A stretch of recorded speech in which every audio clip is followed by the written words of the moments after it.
mais on s'autorise à penser dans les milieux autorisés. Alors ça, c'est encore un autre truc. Les milieux autorisés, vous y êtes pas, vous, hein.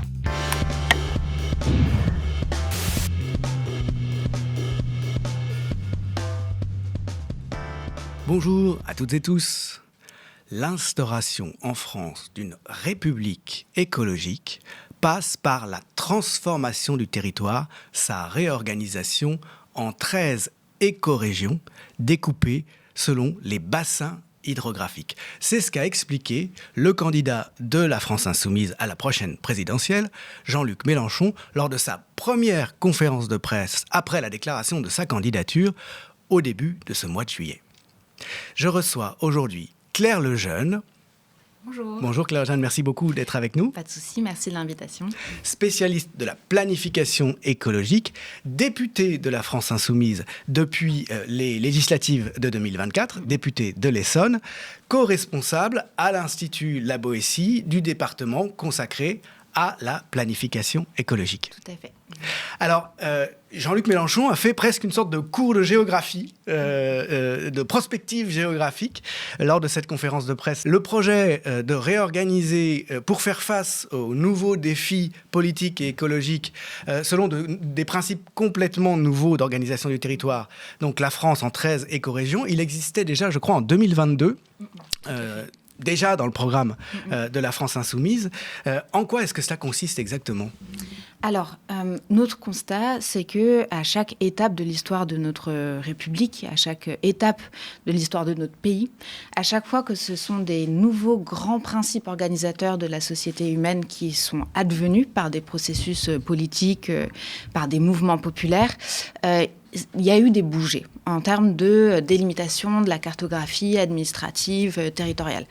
Prenons juste la Révolution française, c'est le moment où on casse les baronnies, les détentions territoriales foncières de la noblesse en créant les départements. Voilà, à ce moment-là, avec d'ailleurs beaucoup de départements qui prennent le nom de fleuves ou de cours d'eau.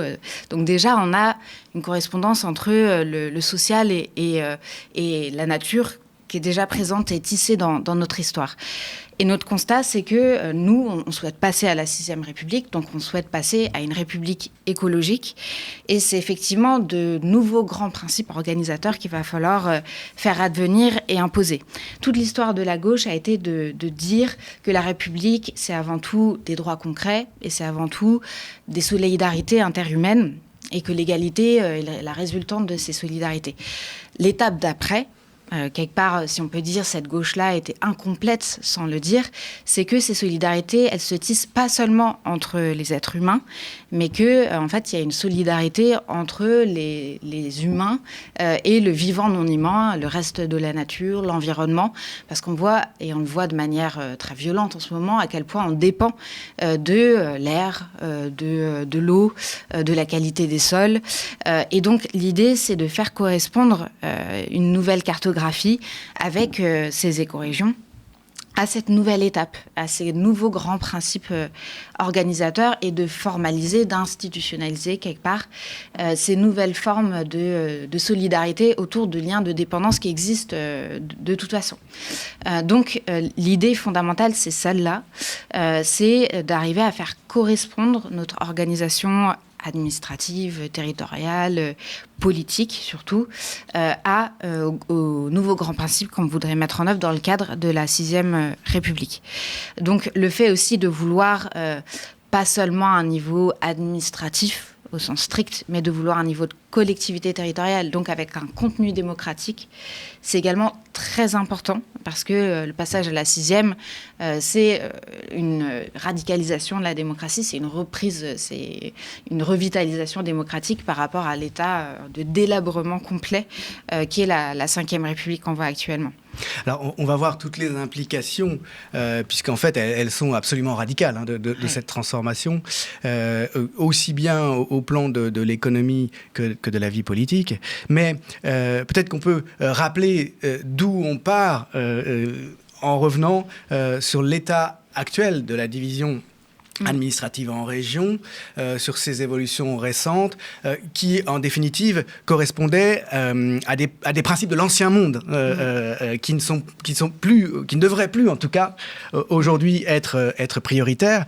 La régionalisation, c'était d'abord l'œuvre, je crois, des gouvernements du général de Gaulle, dans les années 60. C'était le premier moment, avec une notion qui a longtemps prévalu, celle de métropole, les métropoles d'équilibre, c'est-à-dire que le territoire était organisé en fonction de l'économie, dans une large mesure, de la polarisation entre un centre, une très grande ville, et puis sa périphérie. On a très longtemps vécu sur ce modèle, jusqu'à la réforme de François Hollande, 2015-2016, qui fait fusionner un certain nombre de régions et qui crée donc des régions plus grandes, avec parfois, au sein de la même région, plusieurs métropoles.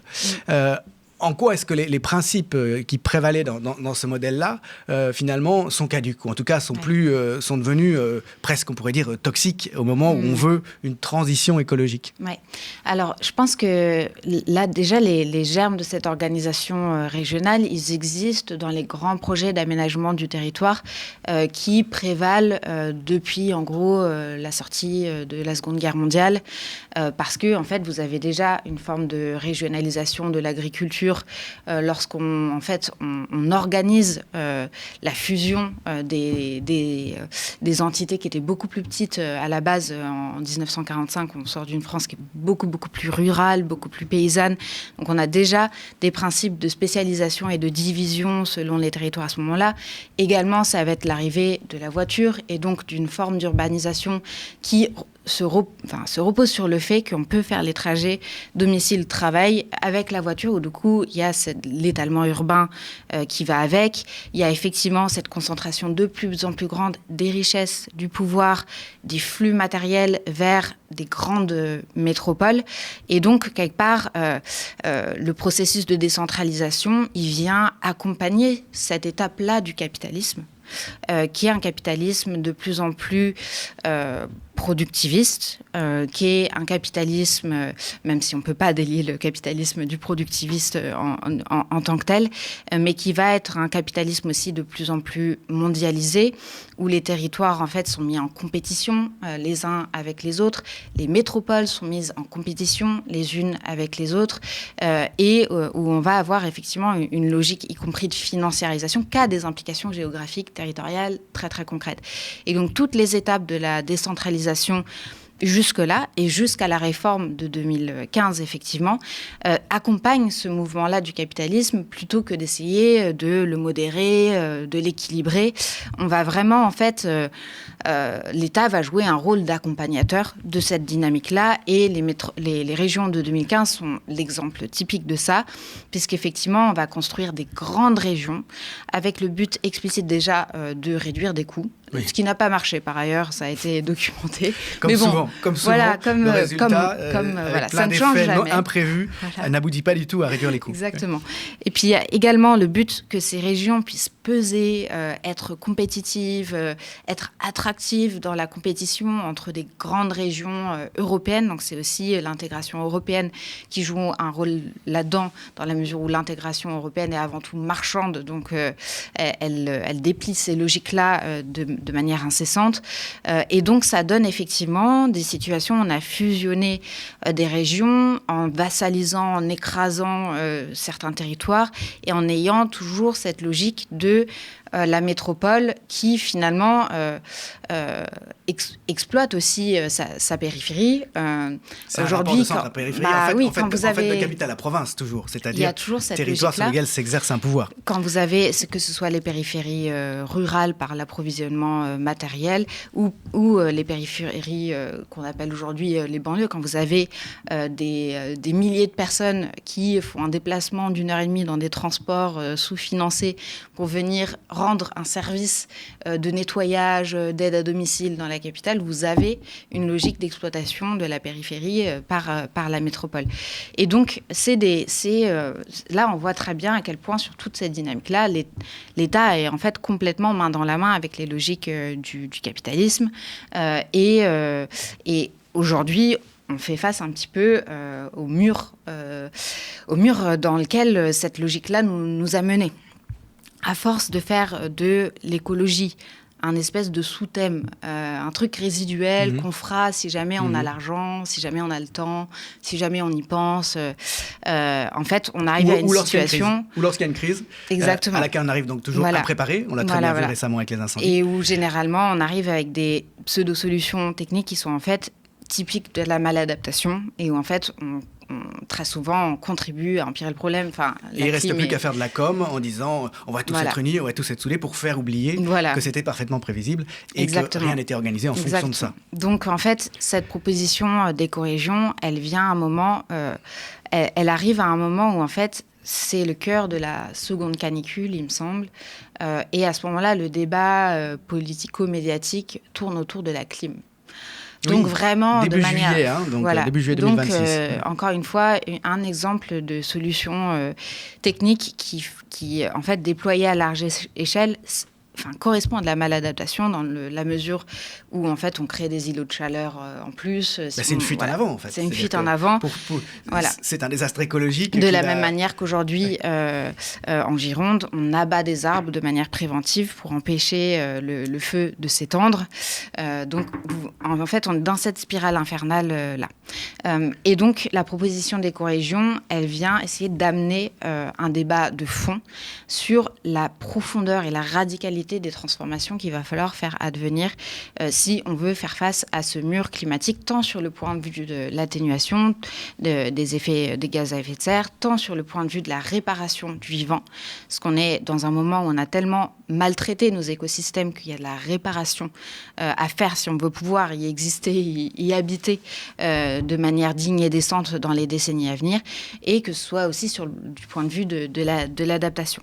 Et donc, l'idée qui était mise sur la table, c'est de dire on prend ce fil conducteur de l'eau, parce qu'en fait, l'eau, nous, on y pense, c'est l'eau du robinet. Mais derrière ça, en fait, quand on commence à tirer ce fil, tout vient. L'eau est essentielle au système économique, l'eau est essentielle à l'industrie. L'eau, en fait, le cycle de l'eau dépend aussi de l'état de nos forêts, dépend aussi de l'état de nos sols. Donc, en fait, c'est un peu une matrice à partir de laquelle on peut déplier l'ensemble des écosystèmes vivants et sans lesquels les écosystèmes vivants ne sont plus très, très vivants, on va dire. Et donc, les écorégions auraient pour mission prioritaire de veiller à la préservation de la ressource en eau, des sols et de l'air. Et en fait, à partir de là, en fait, c'est des champs de politique publique très importants qui sont déployés. Mais la spécificité, c'est de dire que c'est pas une ligne budgétaire à côté de 1000 autres. C'est pas des enjeux qui peuvent être écrasés par l'impératif de développement économique. Par exemple, le développement économique est une compétence aujourd'hui de la région. Bien souvent, elle va être priorisée par rapport à l'objectif de préservation des communs. Par exemple, lorsqu'on accompagne des projets de data center partout sur le territoire, alors qu'on sait que c'est déjà très énergivore, puis que ça consomme une quantité d'eau incroyable. Enfin, donc, on va se déterminer par rapport à d'autres critères qui ne sont pas seulement ceux, je ne sais pas moi, de la taxe sur les entreprises qui va rapporter localement, de l'emploi qui va être suscité. On va prendre toute une série de considérations.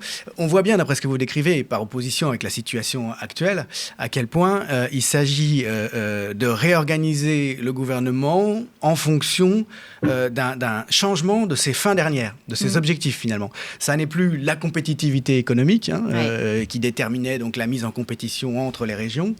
C'est autre chose. C'est justement l'intérêt bien compris des populations qui résident dans ces espaces. Oui. Alors, les écorégions telles qu'on les propose, elles s'inscrivent dans le cadre d'une idée qu'on porte depuis longtemps, celle de la planification écologique. Donc l'idée, c'est qu'il y ait un processus démocratique préalable qui aboutit à la formulation d'une planification écologique qui se situe au niveau national. Et ensuite, les écorégions jouent un rôle parfois de mise en œuvre de certaines dimensions du plan, peuvent aussi jouer un rôle d'alerte, de vigie sur la bonne mise en œuvre de certaines dimensions du plan. Éventuellement, elles peuvent servir de sas aussi pour réajuster des choses parce que, en fait, le plan national va fixer des grands objectifs et la mise en œuvre, elle va dépendre aussi des conditions écologiques qui existent dans chaque bassin de vie. Mais oui, ce qui est en fait la base de notre raisonnement, c'est de dire que, en fait, il n'y a pas de raison pour laquelle on ne peut pas avoir de politique publique qui priorise la santé, le long terme, qui priorise le fait qu'on puisse boire une eau qui n'est pas polluée de PFAS, qu'on puisse manger sans avoir la crainte que dans 10 ans on va développer un cancer, qu'on puisse respirer sans avoir les poumons complètement pollués. Donc ça c'est les principes de base, c'est les priorités absolues. Donc le premier principe de gouvernement, c'est plus la croissance, la croissance de l'ensemble de la production de richesse, sans savoir à qui elle profite, sans savoir à qui elle coûte, et ce genre de choses. Donc, d'ailleurs, toute l'histoire là de l'État dans son imbrication avec le capitalisme a été aussi une histoire de simplification, de spécialisation productive des régions, y compris sur des choses comme la forêt, comme l'agriculture, etc. Et tout ça dans un contexte où on va avoir des indicateurs extrêmement simplistes pour évaluer est-ce qu'une économie va bien ou pas. Le PIB, qui est une invention dont le fondateur Kuznets disait bien ne l'utilisez surtout pas pour évaluer le bien-être d'une société, ça ne correspond pas à ça. Résultat, ça a été globalisé à l'échelle de la planète. L'indicateur universel. Et ça reste l'indicateur universel. Nous, on pense que si on veut faire la planification écologique, il va falloir pluraliser les indicateurs déjà, et puis surtout faire des indicateurs prioritaires et des boussoles finalement des politiques publiques, les indicateurs qui correspondent à la santé humaine, au bien-être humain, à l'état écologique de nos communs. Et donc ça renverse complètement, ça renverse complètement la table, et ça fait que les modèles économiques et le type d'activité économique qu'on développe doivent en fait s'inscrire dans ce cadre-là, au lieu d'avoir une activité qui se développe et puis on essaye vaguement de compenser les externalités en plantant des pins en rangée. Enfin, il y a tout ça. Donc c'est vraiment un renversement de paradigme. Et pour le coup, c'est pas antagonique avec, et même au contraire, avec par exemple l'objectif de l'emploi. Le chantier de la planification et de la bifurcation écologique va être massivement producteur d'emplois qui ont du sens, parce que on contribue au chantier de juste nous permettre de bien vivre dans les années à venir, et puis des emplois qui peuvent être des emplois de qualité aussi. Donc en fait, on travaille aussi dans cette perspective-là. Par exemple, prenez juste l'ONF, l'Office national des forêts.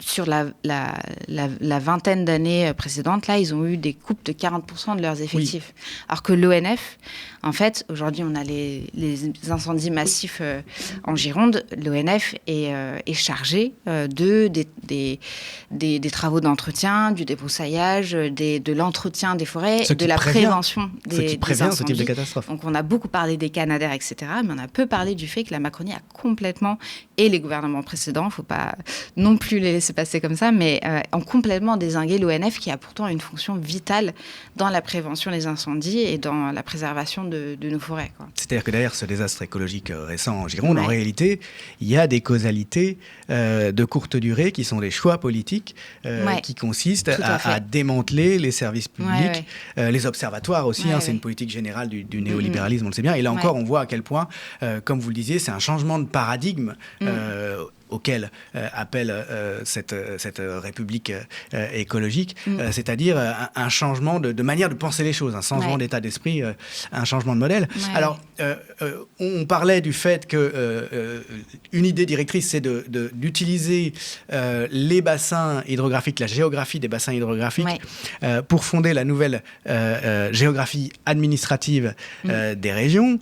Est-ce qu'il y a derrière autre chose que finalement, ce qui est déjà très important, une affirmation symbolique au sens fort, c'est-à-dire que c'est désormais le critère de l'eau, un critère naturel, mais aussi le critère de la vie tout court. Le corps humain est constitué essentiellement d'eau, donc c'est vraiment le critère de la vie par excellence, et non plus de la richesse évaluée monétairement, quantitativement à l'échelle nationale éventuellement, ou impériale. C'est ce critère qui prévaut. On sait qu'il y avait les structures territoriales des agences de l'eau, qui, elles, étaient déjà organisées, logiquement, en fonction de ce qu'on appelle les bassins versants, c'est-à-dire les bassins hydrographiques, le réseau de tous les cours d'eau qui finissent tous sur un même fleuve, ou un fleuve principal, en tout cas, et qui déterminent un espace géographique. Est-ce qu'il n'y a pas, c'est des objections qui sont faites parfois, est-ce qu'il n'y a pas des inconvénients à ne prendre que ce critère pour organiser la région ? Alors, c'est loin d'être seulement symbolique. Je pense que toute cartographie est profondément politique. Donc, c'est là où, en fait, les régions actuelles, dans leur délimitation, seraient des outils mal ajustés à ce qu'on veut faire. Et par ailleurs, le changement de répartition de compétences est tel, et l'objet qu'on veut créer est d'une telle nouveauté que, en fait, ça aurait vraiment très peu de sens de conserver les régions existantes. D'ailleurs, aussi parce qu'on n'a pas encore tranché le sujet de la cartographie à ce stade. Et donc, la carte qui a été présentée par Jean-Luc Mélenchon, c'est une des hypothèses possibles, mais il pourrait aussi y avoir une cartographie qui suit les bassins versants de rivières, et donc ça correspondrait davantage à 23, 24 écorégions qu'à 13. Donc, plusieurs hypothèses sont possibles, mais en fait, il faut une correspondance fonctionnelle et politique, et c'est aussi une question des imaginaires politiques et démocratiques dans lesquels on projette les habitantes et les habitants. Parce qu'en fait, en réalité, les régions actuelles, elles tournent tous les imaginaires vers la métropole. C'est j'habite où par rapport à la métropole. Comment je me définis par rapport au centre où je vais travailler, vers lequel je vais, potentiellement en ayant 1 heure de voiture. Enfin, c'est ce genre de dynamique qui se passe dans l'imaginaire collectif. Je pense que si on veut réellement instaurer un nouvel imaginaire collectif et institutionnaliser des nouvelles manières d'habiter le monde qui sont compatibles avec les limites planétaires, il va falloir que les imaginaires politiques bougent et que ceux-ci se concentrent davantage sur, en fait, quels sont les réseaux dont je dépends, quels sont les réseaux naturels, en plus des réseaux numériques, énergétiques, etc., dont je dépends pour ma survie. Et en fait, le fait de définir une cartographie administrative autour des bassins versants de rivières, ça permet aux habitantes et aux habitants de se situer par rapport à ce cours d'eau, par rapport à où est-ce qu'on se situe, à l'amont, à l'aval. Du coup, on dépend de ce que font les gens à l'amont. Ça détermine les usages qui peuvent en être faits à l'aval. La quantité d'eau disponible dans tel endroit va dépendre des usages qui en sont faits un peu plus haut. Enfin, il y a tous ces liens de codépendance qui sont mis à jour lorsqu'on commence à essayer de définir des cartes à partir des éléments des communs du vivant, on va dire, et pas en fonction de critères strictement économiques au sens très, très étroit du terme. Donc, c'est, à mon sens, c'est pas seulement symbolique. Le but est d'avoir aussi une étape supplémentaire dans l'invention de notre démocratie, où on se pose aussi la question de, en fait, comment on arrive à avoir une représentation des intérêts du vivant, une représentation des intérêts du long terme, donc des générations à venir, parce que sans cette transformation démocratique, en fait, on risque de pécher aussi, et on risque de pas arriver à faire aboutir le projet qu'on a en tête, quoi. Alors précisément, c'est cette nouvelle logique géographique. On a vu à quel point elle correspond à une autre logique économique. Ouais. Il y a une dimension politique très forte dans le sens d'une redémocratisation via une importance bien plus grande qu'aujourd'hui de la démocratie locale, de la citoyenneté active de tout un chacun, nécessairement donc d'abord au plan local. par opposition avec la représentation politique telle qu'on la connaît, qui est une représentation de délégation, c'est-à-dire que je vote pour quelqu'un une fois de temps en temps, et puis ensuite il va faire, puisqu'il n'y a pas de mandat impératif de toute façon, ce qui jugera bon, selon des démêlés, en fonction de démêlés sur lesquels j'ai aucune prise. On peut aussi considérer que c'est une représentation confiscation du pouvoir par ceux qui en sont investis périodiquement et puis qui ensuite font ce qu'ils veulent. Là, il s'agit de gouverner, de s'auto-gouverner dans une large mesure localement. Ouais. Alors, en plus, c'est intéressant parce que, nous, le rôle de la commune, on y accorde une importance très très grande, notamment parce que c'est l'échelon démocratique de base, concret, du quotidien, du face-à-face. Et donc, on lui accorde aussi une très grande importance dans le cadre de l'élaboration de la planification au niveau national. Donc, on n'est pas du tout dans une logique d'élaborer le plan sur un bureau à Paris et ensuite d'essayer d'appliquer ça. Ça n'aurait aucun sens. C'est l'image de la planification soviétique, on peut le dire clairement. Ça n'aurait aucune effectivité de toute façon. Voilà, la planification pour nous est l'aboutissement, la cristallisation, l'institutionnalisation d'un mouvement populaire, sans quoi, en fait, on rencontrera des résistances trop fortes pour l'appliquer. Et le rôle de l'écorégion, c'est aussi d'arriver à réinjecter de la démocratie à un échelon qui est plus fin que celui de l'État. Donc, il peut avoir une vision sur concrètement qu'est-ce qui se passe, où sont les points de blocage, etc. Mais qui est quand même un échelon beaucoup plus structurant que la commune, qui a un rôle très important sur plein de domaines, mais qui va avoir du mal à déployer la construction d'une filière ou autre, des choses de ce type-là. Mais c'est intéressant parce qu'en fait, l'histoire du biorégionalisme, elle a plusieurs racines. C'est une tradition assez longue, en fait. Oui, il y a une école californienne qui, elle, pour le coup, est assez déterminée. C'est-à-dire que, en fait, c'est vraiment les coordonnées naturelles qui doivent, dans leur logique, qui doivent primer et déterminer la manière dont les humains doivent s'organiser. Et les humains doivent reprendre leur place modeste dans le cadre des écosystèmes. C'est un mouvement radical, qui a plus de lien avec aux États-Unis. L'écologie profonde, etc., avec parfois des excursions un peu douteuses, c'est-à-dire que Peter Berg, par exemple, qui est l'un des penseurs du biorégionalisme californien, a donné une interview en 2001 dans une revue qui s'appelle Éléments et qui est plutôt située à droite. Très à droite. Très revue d'extrême droite. Mais vous avez une école italienne, avec Magnaghi notamment, qui, elle, est beaucoup plus constructiviste, qui parle de biorégion urbaine, par exemple. Donc, il voit beaucoup plus la production du territoire comme une espèce de coproduction, en fait, dynamique entre, en fait, ce qui se passe au niveau naturel et ce qui se passe au niveau des sociétés humaines. Les deux étant, de toute façon, complètement entremêlés. Et cette tradition-là, elle a une exigence démocratique très forte, avec parfois même des incursions ou des croisements avec le municipalisme, etc. Donc, en fait, cette tradition-là, elle est intéressante par l'exigence qu'elle fait porter à effectivement une revitalisation démocratique. Et en fait, le mouvement dans lequel ça s'inscrit, c'est en fait de récupérer, de reprendre la main sur des choses que le libéralisme, puis le néolibéralisme, avait établi comme la chasse gardée du marché, avait dit tout ça, la démocratie, le politique, vous vous en occupez pas. C'est la main invisible du marché, c'est les logiques capitalistes qui s'en occupent et qui le déterminent et qui l'organisent. Et si au nom de la démocratie, vous voulez vous opposer à ces principes directeurs, ça donne le coup d'État de Pinochet, ça donne exactement. La fin de la démocratie et des régimes autoritaires. Voilà, et tout le mouvement, et nous on assume complètement de parler de collectivisme, et de parler de commun, etc., c'est de dire, en fait, non, ces choses-là, ces éléments-là, ne doivent pas être laissés au marché. Elles déterminent nos conditions de vie, elles déterminent notre santé, elles déterminent la possibilité pour nous, en tant que société, de vivre dans les décennies à venir.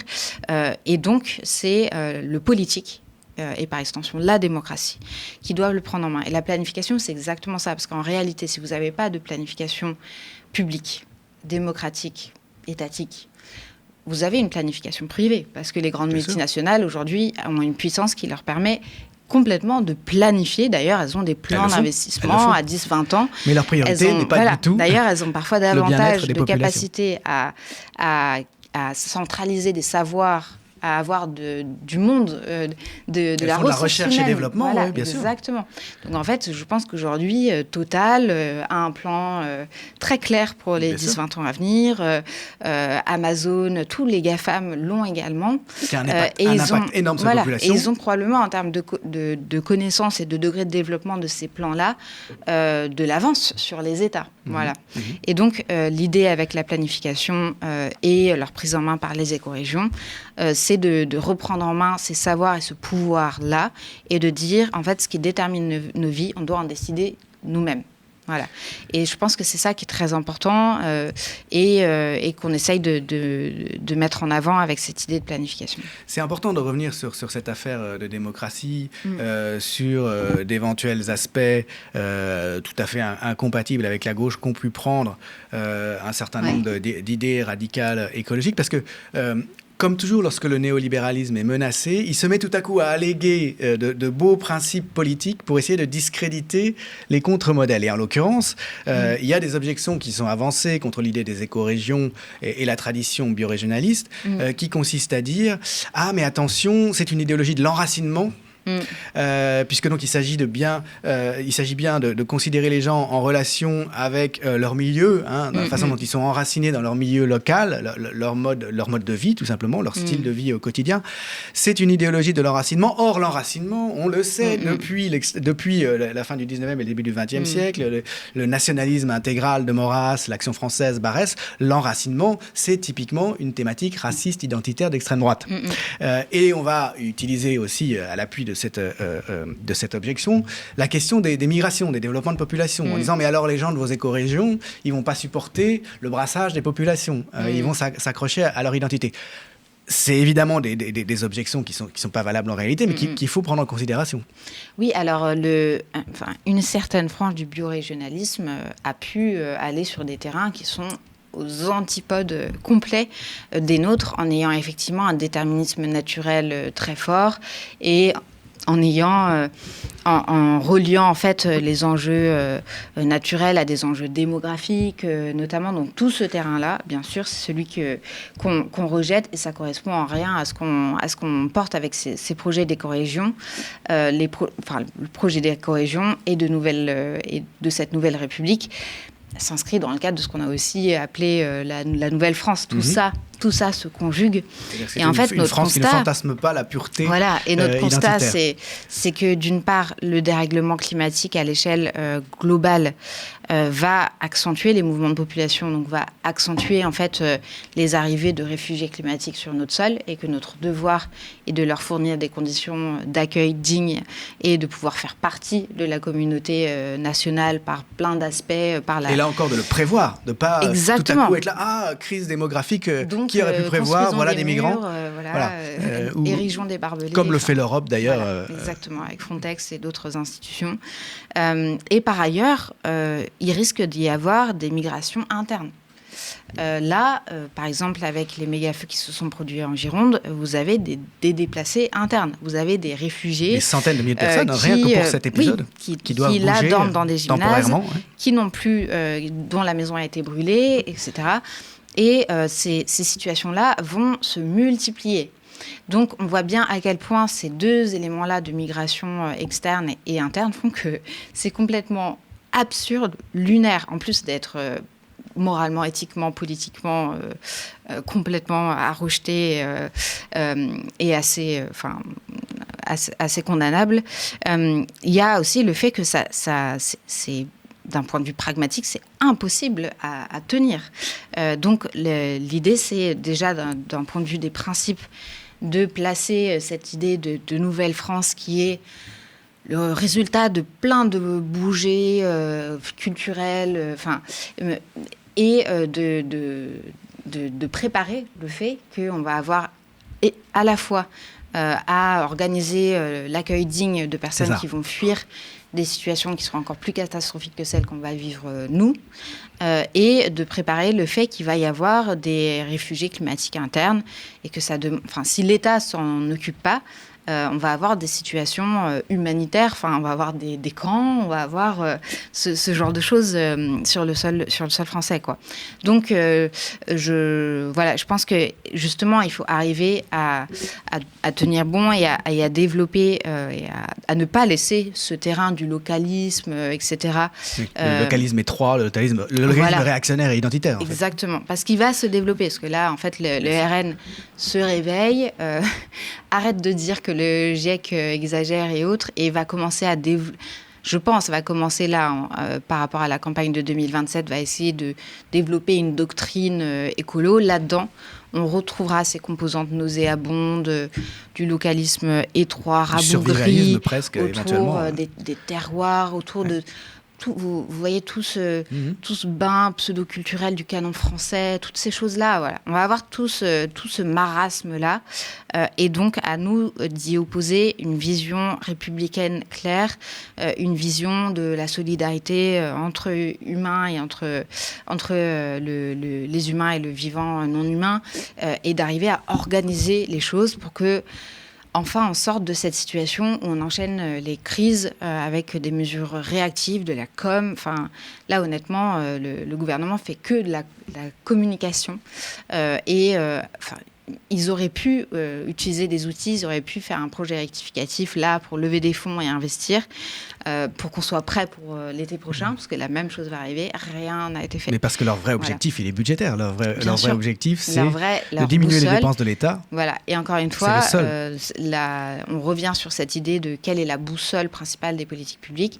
Leur boussole principale est de réduire la dette pour satisfaire les marchés, quoi qu'il en coûte, voilà. Donc, en fait, faire une politique qui profite à un tout petit nombre, puisqu'en dernier recours, en bout de chaîne, c'est favoriser les niveaux de vie, via l'évasion fiscale notamment, d'un tout petit groupe. Les politiques est menée dans cet intérêt-là. Merci beaucoup, Claire Lejeune. Là, on voit bien très concrètement ce que c'est qu'un programme de rupture. D'abord, rupture dans l'esprit, dans les objectifs, qui débouche sur une rupture dans l'organisation, avec cette proposition d'éco-région, donc qui, je le comprends, est encore complètement ouverte. Vous disiez, c'est en cours de travail. C'est ça, voilà. c'est une discussion. Est-ce que ce sera autour des fleuves, est-ce que ce sera autour des rivières avec des régions plus réduites? Voilà. Donc en fait, Gabriel Amar et moi-même travaillons sur le sujet avec un certain nombre d'autres collègues. On conduit beaucoup d'auditions en ce moment, donc on discute avec des chercheurs, des hydrologues, etc. Donc, parce que c'est aussi ça qui est important, c'est qu'aujourd'hui, un fait marquant de la déliquescence de la démocratie telle qu'on la voit, c'est le degré de déconnexion complet entre les éléments scientifiques qu'on a sous les yeux et le débat public. Et donc les écorégions, elles devront aussi, le cadre démocratique sera aussi appuyé sur que nous dit la science sur en fait l'état des écosystèmes, ce qui va venir dans 10-20 ans, parce qu'eux sont capables de l'entrevoir. Voilà, c'est aussi pour ça que les scientifiques sont parfois dans un état psychologique très compliqué, parce qu'à la fois ils se font très souvent lyncher sur les réseaux sociaux, et en plus ils voient très bien ce qui va nous arriver dans 20-30 ans. Donc il serait largement temps de les écouter et de nous organiser en fonction. Et ça va à l'inverse, on comprend ce travail qui a été celui du néolibéralisme, justement de déconnecter, d'occulter les savoirs, les données scientifiques et sociales des politiques pour mieux finalement faire cavalier seul et pouvoir travailler en dehors de tout compte à rendre finalement aux gouvernés. Merci encore une fois. Merci à vous. Et donc, on attend la suite. Oui. On attend. Elle viendra très prochainement. De voir les développements de ces projets d'éco-région pour une rupture et la formation d'une république écologique. Tout à fait. Et merci à vous d'avoir suivi cet épisode d'On s'autorise à penser. Je vous rappelle que le média ne vit que de vos dons et abonnements. Nous avons besoin de vous. Rendez-vous sur lemediatv.fr. À bientôt sur Le Média.